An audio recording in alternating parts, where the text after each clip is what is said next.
بالله من الشيطان الرجيم بسم الله الرحمن الرحيم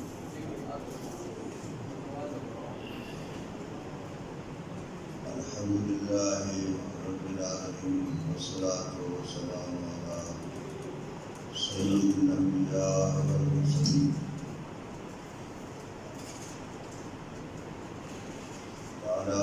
آله الطيبين الطاهرين المعصومين الذين أذهب الله عنهم الرجس وطهرهم تطهيرا.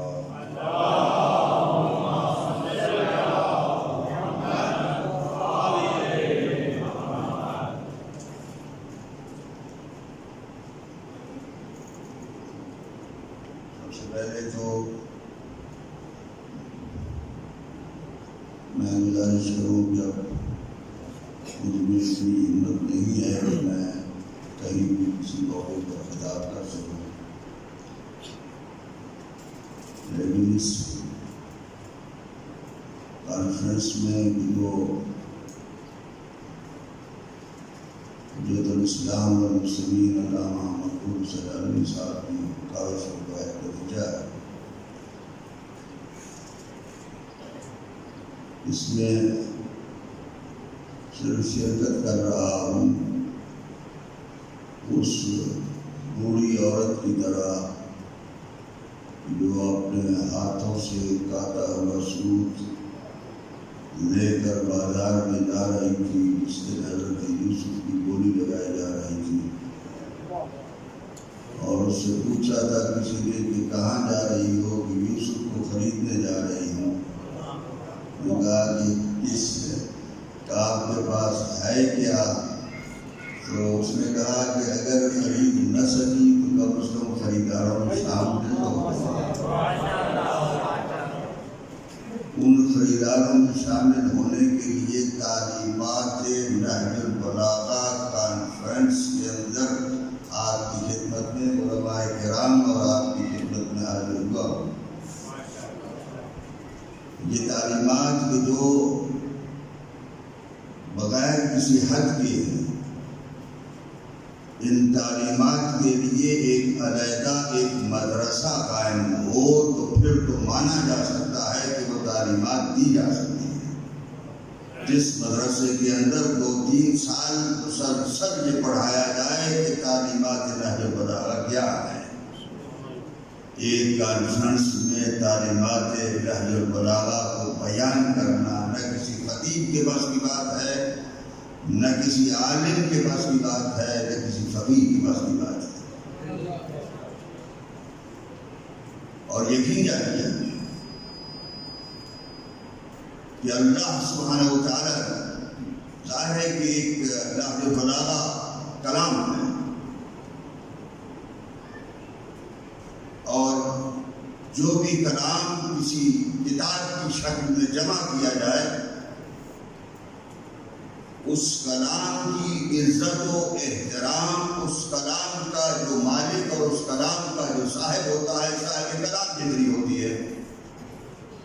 تو جتنا صاحب کلام یا صاحب کتاب عظیم ہوگا اتنی ہی کتاب بھی عظیم ہوگی۔ نہج البلاغہ جیسی کتاب کی جو قرآن مجید کے بعد مخلوق میں سب سے اعلیٰ کتب میں شمار کی جاتی ہے، اس کتاب کے اندر جس کے اندر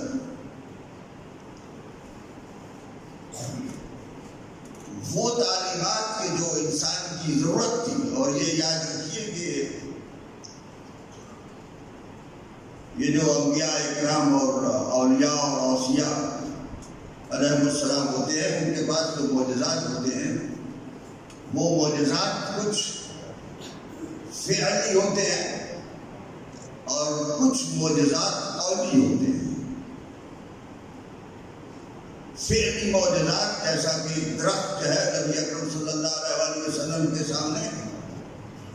تسبیح پڑھتا ہوا قدموں کے اندر آ کر جھک گیا، وہ معجزہ ہے نبی اکرم کا فعلی معجزہ۔ یا جس طریقے سے امیر المومنین علی بن ابی طالب علیہ السلام نے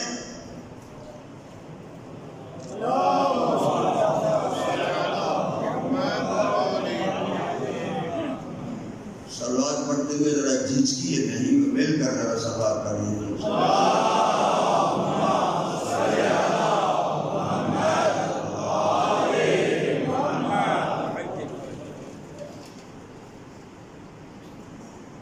خیبر کے قلعے کو فتح کیا اور 40 خود روایت میں امیر المومنین فرماتے ہیں کہ 40 مرد جس کو کھولتے تھے اور بند کرتے تھے، اس دروازے کو میں نے اکیلے ایک ہاتھ کے اندر اٹھایا. اور خود ارشاد فرماتے ہیں کہ ما ادارت باب خیبر بقوت نفسانیت و انسانیت بل بقوت ربانیت.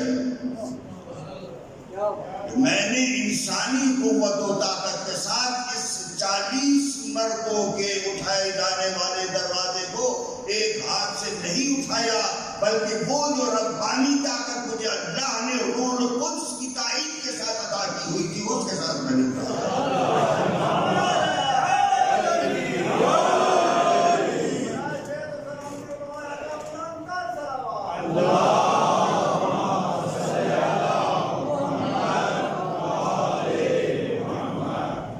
یہ امیر المومنین کا معجزہ فعلی ہے. وہ سر کروں کہ نبی اکرم صلی اللہ علیہ وسلم کا معجزہ قولی کون سا ہے؟ قرآن مجید ہے. معجزہ فعلی اکثر جو ہے وہ ایک موقت ہوتا ہے، ایک وقت کے لیے ہوتا ہے، ختم ہو جاتا ہے. جیسے کہ سارے معجزے انبیاء کے ختم ہو گئے، ان کے زمانے کے اندر تھے.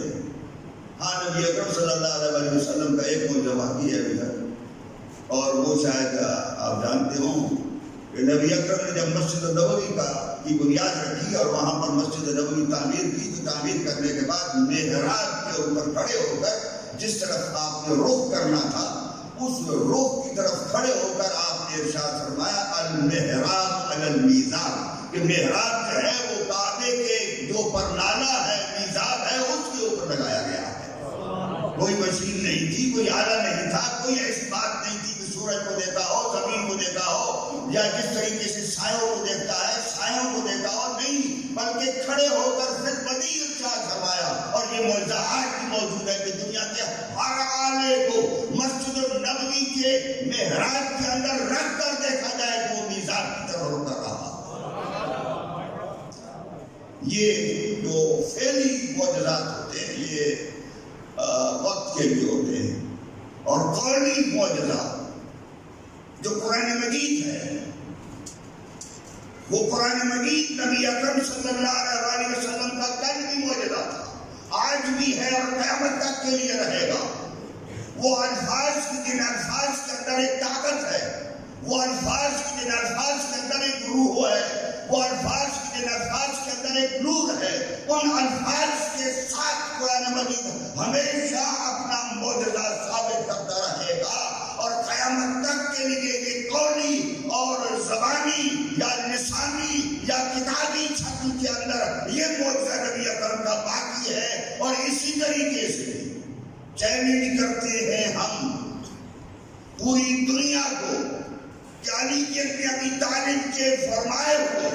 علی کی مقدس زبان سے نکلے ہوئے وہ الفاظ جو خطبات کی شکل میں، جو کلمات کی شکل میں، جو کتب کی شکل میں، جو دوسرے فرامین کی شکل میں جمع ہوئے ہیں، ان میں سے کسی ایک جملے کو بھی بیان فرما کر اس کے بعد اس کے مقابلے میں کوئی بھی کتاب لے آئیں، کوئی جملہ لے آئیں، معلوم ہوگا کسی انسان کے بس کی بات نہیں ہے. نعرہ تکبیر، نعرہ رسالت، یکسر نعرہ حیدری. انسانی بس کی بات نہیں ہے نا جو بلاغے کی کلمات کو بیان کرنا، یعنی ان کے بیان کرنے کی، ان کی تعبیر بیان کرنے کی. انسانی بات سنیے،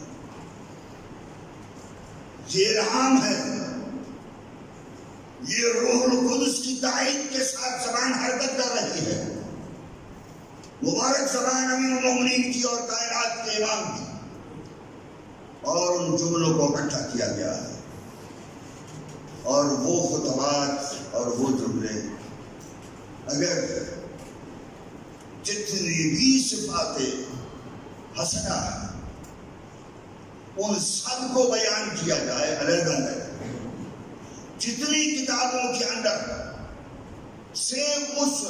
صفت حسنہ کو، اس خوبی کو بیان کریں گے، ان سب کے مقابلے میں جو نہج البلاغہ کے جملات ہیں وہ ان سے بہتر نظر آئیں گے۔ بلکہ میں یہ کہوں گا کہ یہ سچ ہے، دیانت ہے، ایمانداری ہے، جتنی بھی اچھی صفت ہے، یہ سارے کے سارے شیعہ ہیں۔ اگر آپ سمجھے ہو تو یہ سارے کے سارے صفات شیعان علی ابن ابی طالب علیہ السلام ہیں، اس لیے کہ ہر صفت کا مرکز اعلیٰ اور مرکز عدم جو ہے وہ علی ابن ابی طالب ہے، اور اس صفت کو جب علی کے اوپر رکھ کر دیکھتے ہیں تو آپ کو وہ صفت علی کے ہاں نظر آتی ہے، اس لیے کہ وہ صفت شیعہ ہے، اور علی نے یہی ارشاد فرمایا ہے کہ میرے شیعہ جو ہیں وہ عزیز ہوتے ہیں، وہ عزت والے ہوتے ہیں، اس لیے کہ عزت بھی شیعہ ہے، کسی دوسرے مذہب سے تعلق نہیں رکھتی۔ کوئی بھی صفت لے لیں، کوئی بھی صفت لے لیں، وہ ساری کی ساری صفات ہے وہ شیعہ۔ اب کوئی کسی کو اگر ان سب کو کافر کہتا ہے تو یہ ساری صفتیں بھی کافر ہے، مطلب اللہ ہے نہیں۔ خدا عالم سبحانہ و تعالیٰ ہمیں توفیق عطا فرمائے۔ یہ معجزہ ہے علی ابن ابی طالب، نہج البلاغہ ایک معجزہ۔ ابھی میں نے آپ کو عزت کے بارے میں بات بتائی تو اب کوئی تعلیمات ظاہر ہے کہ میں مختصر سے وقت کے اندر ایک دو چیزیں عرض کرتا ہوں، اور اس میں جو ابھی عزت کا لفظ آ گیا تو ذہن میں امام جعفر صادق علیہ السلام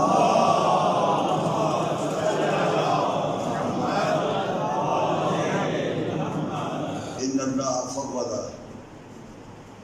جی ہاں وقت تھوڑا نا اگر صاحب الی المؤمن امورہ کلہا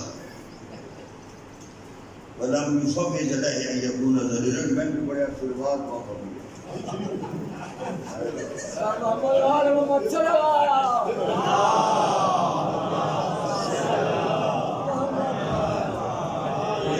آج میں گوڑی بھی کھا کے آیا، درد کی ہیں، اس واسطے میں تھوڑا جو بول رہی ہوں۔ ان اللہ فوض الی المؤمن امورہ کلہا ولم یفوض الیہ ان یکون ذلیلا۔ مومن کے سارے امور اس کے ہاتھ میں، اس کے اپنے کنٹرول میں، اللہ سبحانہ و تعالیٰ اس کے ہاتھ میں دے دیے، لیکن اللہ سبحانہ و تعالیٰ نے یہ اس کے ہاتھ میں نہیں دیا ہے کہ وہ ذلیل ہو۔ مومن کبھی ذلیل نہیں ہوتا، اس لیے کہ عزت شیعہ ہے، اور جہاں شیعہ ہوگا وہاں عزت ہوگی، اور جہاں شیعہ نہیں ہوگا وہاں عزت نہیں ہوگی۔ اسی طریقے سے سلام پڑھیے۔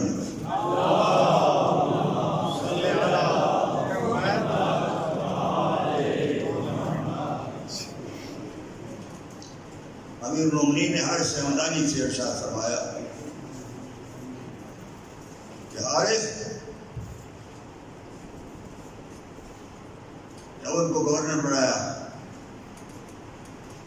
کوئی ایسا کام نہ کرنا کہ جس کے اندر تمہیں عذر کرنا پڑے، کیونکہ عذر سے ایک مومن جو ہے وہ عزیز نہیں ہوتا، بلکہ اس دنیا کے اندر اس کی عزت جو ہے وہ نہیں رہتی۔ جب عذر کرتا ہے، عذر نہ کرنا کسی وقت، اور ایسا موقع بھی نہ آنے دینا کہ لوگوں کے ملامت کے تیروں کا نشانہ تمہاری ذات بن جائے۔ یہ امیر المومنین ہر سے ہمدانی کو اس لیے بتا رہے ہیں، اور ظاہر ہے کہ ایک مسلسل پروگرام ہے آپ کا چل رہا ہے بھارت اور امیر المومنین علی ابن ابی طالب علیہ السلام کی خطبات اور تعلیمات کے لیے میں یہ سمجھتا ہوں کہ جب تک کہ پورا مدرسہ نہ ہو اور اس کو کئی سالوں تک پڑھایا نہ جائے، طلبا کو، مخصوص طلبا کو صرف نہج البلاغہ کا جو ہے وہ ڈاکٹر نہ بنایا جائے، اس وقت تک نہج البلاغہ کا صحیح معنوں میں تعارف نہیں ہوگا۔ اور میں علامہ عبداللہ مقبول حسین علوی صاحب کو مبارکباد دیتا ہوں کہ انہوں نے یہ کام شروع کیا، اور ہمارے بزرگ علماء نے ہمیشہ اس بات کی تاکید کی۔ امیر المومنین کے فرامین میں جو سب سے اہم ہے، تیسرے خطبے کے اندر جو آپ نے ارشاد فرمایا، صلوات پڑھیے رضی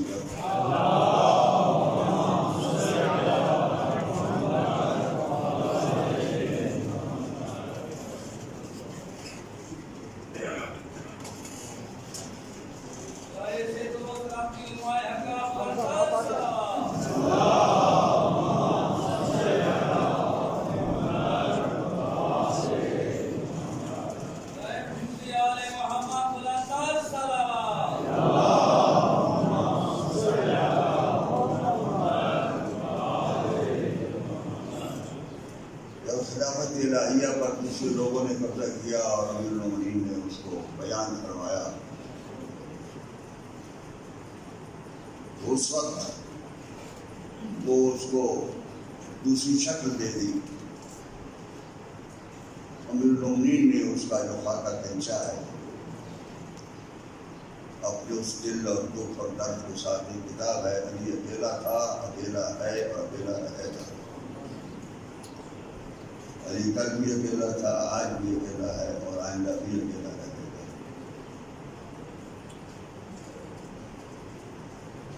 یہ خطاب ایک جس کو خطبہ شفقیہ جو ہے وہ کہا جاتا ہے، اس خطبے کے اندر آپ نے ارشاد فرمایا، ما واللہ لقد تقمصها ابن ابی قحافہ وانه ليعلم ان محلی منها محل القطب من الرحاب۔ ابن ابی قحافہ نے خلافت کا لباس پہن لیا، اور یقیناً وہ اس میں کوئی شک نہیں ہے کہ وہ جانتا ہے، یاد بغیر شک کے وہ یہ جانتا ہے کہ میرا تعلق خلافت کے ساتھ وہی ہے کہ جو قطب کا تعلق چکی کے ساتھ ہوا کرتا۔ جس طریقے سے قطب درمیان میں وہ لوہے کا تیر کہ جس کے ارد گرد چکی کا پارٹ گھومتا ہے، اسے قطب کہا جاتا ہے۔ اور امیر المومنین اپنے آپ کو مثالاً جو ہے وہ قطب کی مثال دے رہے ہیں کہ میں اس قطب کی طرح ہوں کہ جس کے ارد گرد چکی کا پارٹ گھومتا ہے، اور یہ قطب اسی طریقے سے ہے کہ اگر خلافت میں میں ہوتا تو میرے ارد گرد اگر امت مسلمہ گھومتی تو دنیا کے اندر بھی کامیاب رہتی اور آخرت کے اندر بھی کامیاب ہوتی۔ لیکن اس قطب کی مثال کے ساتھ امیر المومنین کیا ارشاد فرما رہے تھے؟ یہی فرما رہے تھے کہ مرکز جو ہے، مرکزیت، چاہے ولایت کی مرکزیت ہو، چاہے رہبری اور قیادت کی مرکزیت ہو، دونوں مرکز علی ابن ابی طالب ہیں۔ ولایت کی مرکزیت اس طریقے سے جیسا کہ علماء نے بعض اوقات مثال دی ہے کہ چکی کے اندر جب پاٹ کے اندر اوپر سے دانے ڈالے جاتے ہیں کہ دو دانے اچھل کر دور چلے جاتے ہیں، وہ چکی کے پاٹ کے اندر پس جاتے ہیں، اور جو قریب بیٹھ جاتے ہیں وہ بچ جاتے ہیں۔ اسی طریقے سے جو علی کے قریب آ کر بیٹھ جائیں گے جہنم کی آگ سے بچ جائیں گے، اور جو دور چلے جائیں گے وہ جہنم کی چکی میں پس جائیں گے۔ یہی قطب ہے، یہ ولایت ہی قطب ہے، اور دوسرا رہبری اور قیادت کا قطب ہے۔ وہ امیر المومنین علی بن ابی طالب علیہ السلام. اور اس نہج البلاغہ کے اندر چاہے رہبری ہو، چاہے اقتدا کرنی ہو، فالو کرنا ہو، چاہے کسی کی پیروی کرنی ہو، ان سب کے لیے ایک ہدایت اور نمونہ عمل نہج البلاغہ کے اندر موجود ہے. اور یہ نہج البلاغہ کسی نے ایک تصویر ارشاد فرمائی ہے اور مجھے بڑی پیاری لگتی ہے، جس میں انہوں نے یہ کہا ہے کہ یہ تصویر پڑھا کریں کہ الحمدللہ الذی جعل کمال دینہ و تمام نعمتہ ولایت امیر المومنین علی بن ابی طالب علیہ السلام.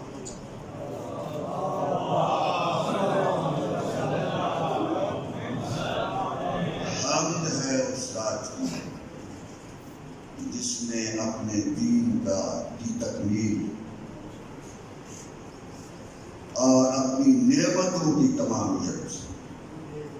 علی بن ابی طالب کی ولایت کو قرار دیا. اور اگر ہم اس اتمام دین کی شہادت کے ساتھ اور اتمام نعمت کی شہادت کے ساتھ امیر المومنین علی بن ابی طالب کے ساتھ زندگی گزارنا چاہتے ہیں اور ان کو اکیلا نہیں چھوڑنا چاہتے، پھر امیر المومنین کے فرامین کو ہمیں ماننا چاہیے اور اس کے اندر امیر المومنین جتنا بھی ہمیں ارشاد فرمائے ہدایت اور راہبری کے لیے، اس ہدایت اور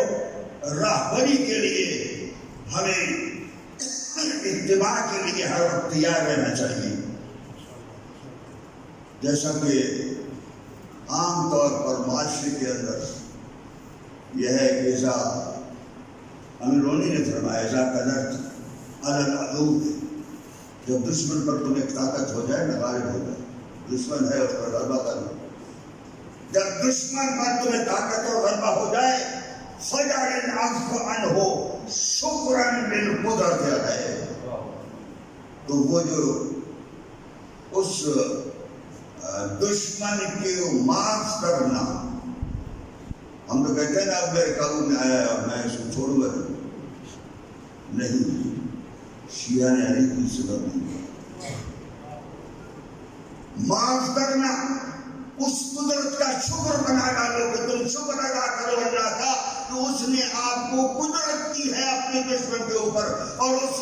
دشمن پر کامیابی کے لیے شکر ادا کرو، اس مومن کو معاف کرو. ہیں اگر زندگی کے اندر امیر المومنین کے ایک فرمان کو بھی اپنی عادت بنا ڈالے اور اپنی سیرت بنا ڈالے تو اس سے بہتر تعلیمات نہج البلاغہ کانفرنس سے شرکت کا سارا جو ہے وہ امپیکٹ نہیں ہو سکتا. اللہ تعالیٰ سے دعا مانگتا ہوں ہمیں نہج البلاغہ کی سمجھنے کی، بیان کرنے کی، سننے کی، اس سے نصیحت حاصل کرنے کی ہمیں توفیق عطا فرمائے. اللہ سبحانہ و تعالیٰ مولانا کو موفق فرمائے کہ وہ زیادہ سے زیادہ نہج البلاغہ کی خدمت کر سکیں، اور ہمیں موفق فرمائے کہ ہم ان کی زیادہ سے زیادہ محبت اور تعاون کر سکیں.